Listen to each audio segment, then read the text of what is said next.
Richett, and you're watching Amplify. Hi everyone, joining me is NFL superstar and inspiring entrepreneur and thought leader Rod Smith. For people who don't know your journey, it's unlike any other I've heard. Your background, how you come from literally the projects all the way to the Super Bowl and beyond. Give us a little bit of your background. It's pretty much that. I wanted to document, where I was, and going through that process to where I am and where I'm going. And I noticed that a lot of people, especially it's not just sports, but entrepreneurs go through the same thing. It's just the end game or the journey. It may not be sports. But I'm an entrepreneur. I'm an entrepreneur at heart. I started when I was 6 years old. I would sell pretty much anything I could get my hands on. So if you had stuff that wasn't tied down, I would try to sell it, because I honestly, when you have lack in your household and that's been generational, you're trying to find a way out, and you think it's money, and it's really not. And so over the last several years, I've been contemplating, putting this in a book, because now I'm a grandfather. I have 4 grandsons, and so the journey started for me was for my mom. I wanted to honor my mom by getting us to a certain point. And then I took it from there, and I want my grandsons to have an actual blueprint of why we are where we are now, why, and how we got there. How did you overcome that lack mentality? I knew I had to go through school. I knew education, or not formal school, but education was a key.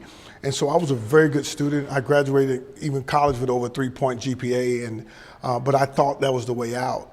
And so that was my initial path, was get to college and I can have a chance.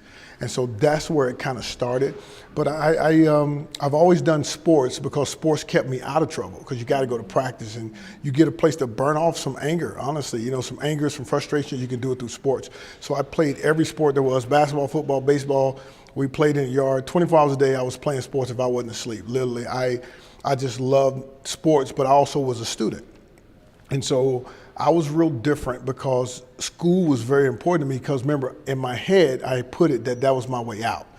So for my friends, that wasn't very popular. But if I already put it in my head, that's my way out, that's what I was going to do. Now that's really what you're doing. You're inspiring other entrepreneurs, young people who want to improve their lives, improve their businesses, and make an impact. And you talk about 8 philosophies that everyone should work on mastering. What are a couple of those that you think it's the best place to start? You know what? It was weird. I was telling Ryan about this earlier. It was quiet at my house one day. I was there by myself, and I was looking out. I got this big window in the back, and I was looking at my pool. I have a nice swimming pool in the back. My first job, I was a lifeguard. Back when I was broke, I was a lifeguard. My first job I ever had, official job, was a lifeguard. And here I have this nice, multiple hundreds of thousands of dollar pool in my backyard. And I remember asking myself this question: how did I get here? And you'll be amazed at what will happen to you when you ask yourself the right questions. And I asked myself that question. I said, I remember having these dreams. I kept dreaming and I kept dreaming. So I took the word dreaming, and that's each one of those letters is a chapter. And the first chapter, of course, is desire. I'll let you know, you got to have a desire to want more, regardless of what you have. And see, even to this day, and I want people to know, because most people think, oh, well, he's an entrepreneur because he played football and he made millions of dollars. But what they don't know, in 4 other areas, I've made millions of dollars too. In 4 different areas, over $1 million in all 4 of those other areas, because I took the same principles from what I wrote down, and I used them in tech. I used them in real estate. I used them in stocks. I used them in bonds. I used them in coffee, and I didn't even drink coffee. And I made over $1 million in all those other industries too. So I want them to kind of, it doesn't really matter where you are, it's the core, it's the principles, it's what do you really, really honestly believe in your heart, and what are you willing to do? So everybody has a desire to want something, but what are you willing to do for it? And that's kind of what that's about. Yeah. And you talk a bit about others who'd inspired you, and Tony Robbins, yes, parallels to his upbringing and your own. What I find impressive is you still work on the growth. You've had all these successes, not only in your NFL career, in multiple business careers, but you continue to still invest in learning, invest in the next step. We're in a mastermind together. Absolutely. What's your advice for people that they're not really sure where to begin on finding a mentor or finding the right group that would help take them to that next level? You know what? You said it. You never stop learning. The world is changing, and it's changing faster now because of technology, because of videos and things like this. I mean, I just, just learning more about you. Have you taken this platform yourself, and you're just blowing it up? I'm so happy and proud to be sitting down with you because I'm watching some.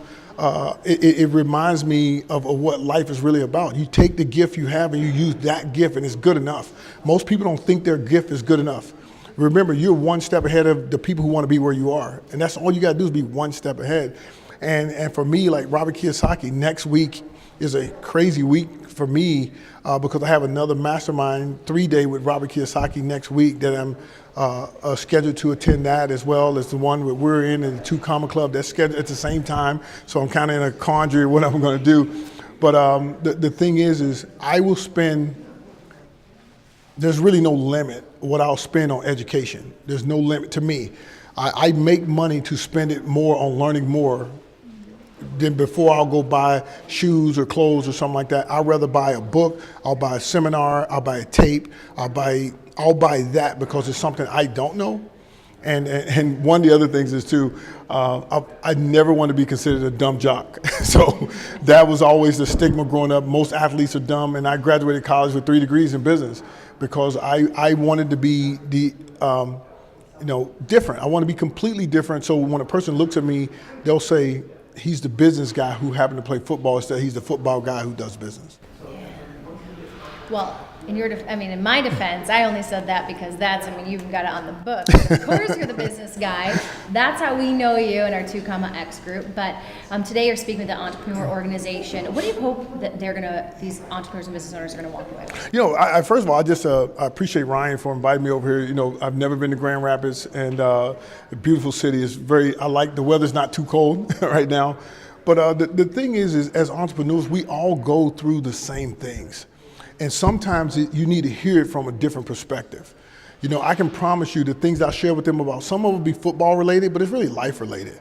The ups and downs of sports is no different than the ups and downs of business, but it's also no different than the ups and downs in your house. Without your house itself is a business. Just running the household is a business. And if you have these core principles and you're doing things a certain way, the results are pretty much predictable. And so that's why, think about it. We're in the same mastermind group. Why would we put money into that mastermind group? Because this person is, well, in our case, probably 4 or 5 steps way ahead of where we want to be. But the thing is, though, if you just get a glimpse of that knowledge, you can really change the dynamics of your life. And to me, probably my main thing for everything is the next generation. I root for people. I had people root for me my whole life, and now I'm building different teams. I'm on different teams, not where I'm the leader. Sometimes I'm in the middle, or I'm at the back, but I'm learning, I'm growing, and I'm constantly doing that because you have to have something that makes you, waking up without the alarm clock, because you have a purpose that's bigger than you. And I just see my grandson's lifestyle when I'm gone being completely different than the way me and my kids and my sisters, my siblings, the way we grew up. Well, we can grab our hands on our own copy or grab the ebook at therodeffect.com. Thank you so much. Appreciate it.